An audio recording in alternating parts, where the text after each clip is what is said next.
はい、今日はですね、スペイン産トリュフポテトチップ、はい、こうなってます。輸入品です。ポテトチップ、原材料、じゃがいも、ひまわり油、食塩、乾燥黒トリュフ。本物や。ほんまや。食べてみよう。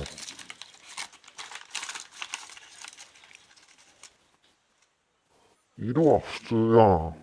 ちょっと細かい。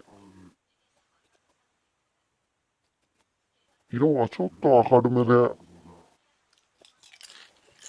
断面に細かいので、苦い。